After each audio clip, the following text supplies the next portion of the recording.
falo obrigar, eles são obrigados a fazer isso simplesmente porque um F-35, que é o principal caça americano, vai meia tonelada de terra rara. E essa terra rara que vai no principal avião a jato de guerra dos Estados Unidos é toda extraída e processada na China. Então, eles vão precisar construir uma... E temos o prazer de convidar para participar do Central de Notícias neste momento o pré-candidato à presidência da República, Renan Santos, do Missão. Boa tarde, candidato. Muito bem-vindo. Obrigada pelo seu tempo, por essa oportunidade.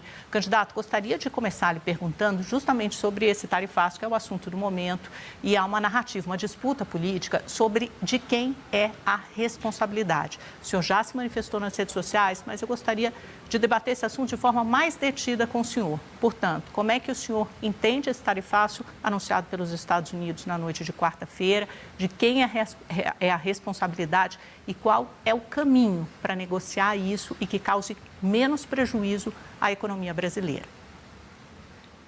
Vamos lá, muito obrigado aqui pelo convite, estou muito feliz de estar presente. E essa é uma discussão central para o Brasil, porque o Brasil, do ponto de vista geopolítico, ele está numa encruzilhada. Para quem está nos ouvindo, nos assistindo aqui, a gente precisa entender, o Donald Trump avisou, antes mesmo de chegar ao poder, que faria isso. Isso faz parte de uma nova estratégia de posicionamento dos Estados Unidos perante o mundo. Ele quer reposicionar, inclusive, os parceiros dele e está vendo onde há uma certa desproporção nas relações, ele vai mexer. Ele está fazendo isso com o Brasil por dois motivos. Um, eles avaliam que há uma desproporção na relação entre os dois países, sim, do ponto de vista de tarifa, mas eles também enxergam a oportunidade de tirar o Brasil da zona de influência da China. Dado que o governo Lula era um governo muito vassalo, submisso ao bloco político da China, da Rússia, e a política externa brasileira foi sobre isso, ele pôde deslocar o Lula para ter que sentar e negociar com ele. O que o Lula percebeu? E eis minha crítica aqui aos dois blocos políticos que eu concorro nessas eleições. O Lula percebeu que tem muito a ganhar fazendo propaganda, dizendo que ele está enfrentando os Estados Unidos. E aí não entrou, do ponto de vista da negociação, em nenhum termo mais profundo, aguardando isso. Aguardando agora, às vésperas da eleição, uma briga com os Estados Unidos que é boa para ele em termos de popularidade. Já estão assanhados com planos Brasil soberano, que para mim é só enxugar gelo. Do outro lado, você tem o Flávio Bolsonaro e a família Bolsonaro, que são vassalos do Trump. E não é nem que eles são vassalos dos Estados Unidos, eles são vassalos do Trump. Eles acharam no passado que a ideia de tarifar o Brasil era muito legal, que era muito bacana, ia pegar bem. Não deu certo. O Lula ganhou popularidade à época. E agora o Flávio foi tentar fazer mais uma pataquada lá nos Estados Unidos, também não se deu bem. Então é uma situação ridícula de falta de liderança. O Brasil não consegue nem sequer ter uma estratégia aposta, porque está todo mundo pensando apenas na agenda eleitoral. Agora, candidato, o senhor considera que o tarifaço só existe por causa da família Bolsonaro? Não, eu acho que também existe por causa da família Bolsonaro. Mas, como eu disse antes, o Donald Trump já havia previsto que iria fazer isso com inúmeros parceiros de outras nações. O Brasil tinha que se adaptar a essa circunstância. Os Estados Unidos dependem das terras raras do Brasil para eles terem uma industrialização e a própria soberania militar nas próximas décadas. E eles precisam sentar para conversar com a gente. O Brasil tem a segunda maior reserva do mundo de terras raras. O Brasil poderia sentar e obrigar os Estados Unidos a ter uma nova relação conosco em novos termos, que é o que eu estou propondo. Um realinhamento geopolítico do Brasil, em que o mundo vai depender em grande medida do Brasil para poder fazer frente à China. Nada disso foi feito. O Flávio Bolsonaro nem sabe o que é. Mas, candidato, como seria isso? O senhor fala em obrigar os Estados Unidos, parece um termo um pouco prepotente quando a gente fala da maior potência do planeta. Como é que o senhor negociaria com os Estados Unidos, por exemplo, terras raras e outros temas de interesse para reduzir as tarifas contra o Brasil ou talvez até extingui-las? Eu tenho contato com, não só com membros da Casa Branca, com membros da atual administração americana. Quando eu falo obrigar, eles são obrigados a fazer isso simplesmente porque um F-35, que é o principal caça americano, vai meia tonelada de terra rara. E essa terra rara que vai no principal avião a jato de guerra dos Estados Unidos é toda extraída e processada na China. Então, eles vão precisar construir uma indústria paralela, estão desesperados investindo nisso, e o caminho natural é sentar com o Brasil.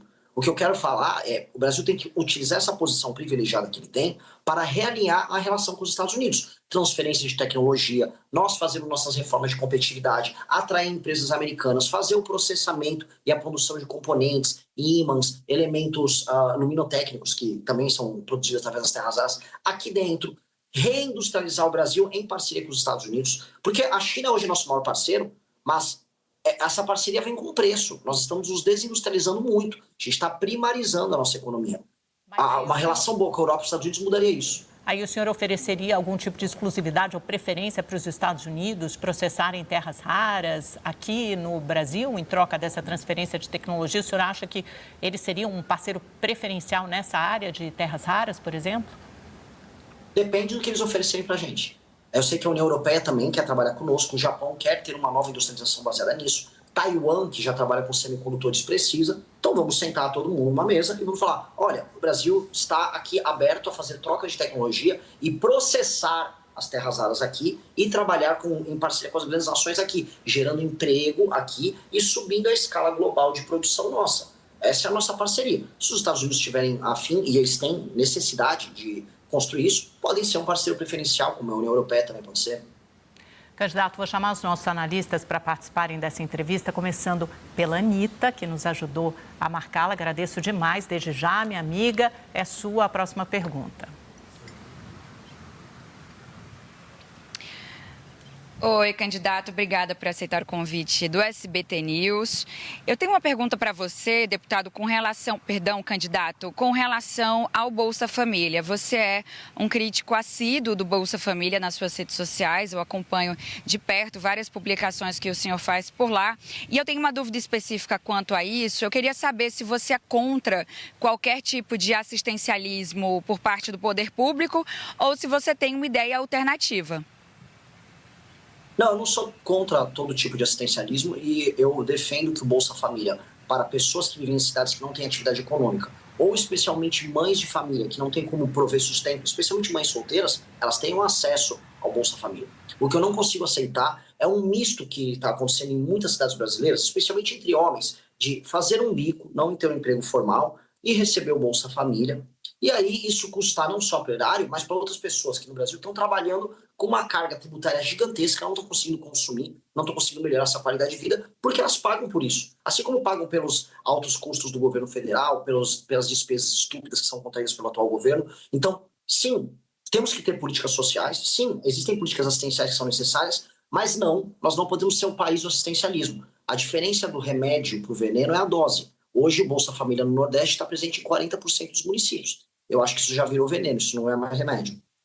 Agora, candidato, como fazer essa distinção, né? Porque as famílias que têm direito a esse programa assistencial, ao Bolsa Família, fazem parte do CadÚnico, aí tem aquele salário per capita familiar que define. Como é que o senhor separaria homens que recebem Bolsa Família e supostamente não aceitam outro emprego, um emprego com carteira assinado para se manter com Bolsa Família e mulheres? Como é que o senhor vai fazer essa distinção de quem pode ou não receber a assistência? Homens e mulheres solteiros abaixo dos seus 35 anos, essas pessoas, quando forem no CRAS retirar o seu cartão do Bolsa Família, ela será oferecida de maneira muito simpática por parte do governo federal um formulário para eles participarem das frentes de trabalho que a gente vai organizar, que serão as frentes cidadãs. Não há nenhuma novidade isso já foi proposto e feito pelos Estados Unidos da América durante a crise de 29, o Roosevelt tocou isso, empregou mais de 3 milhões de pessoas. Nós vamos fazer isso nos interiores do Brasil para não apenas gerar atividade econômica, mas investir em infraestrutura básica, estrada e rodagem, energia elétrica, manutenção predial urbana, coisas necessárias para o funcionamento dessas cidades que hoje estão absolutamente paradas. Isso é feito com parceria pelo governo federal com os governos municipais. Tá certo. Bom, deixa eu seguir em frente aqui. O Yander Porcela e o Gayer também participam dessa entrevista. Yander. Pré-candidato, eu queria falar... Gostou deste conteúdo? Então deixe seu like, inscreva-se no canal e ajude o Partido Missão a levar essas ideias para cada vez mais pessoas. Nos vemos no próximo vídeo.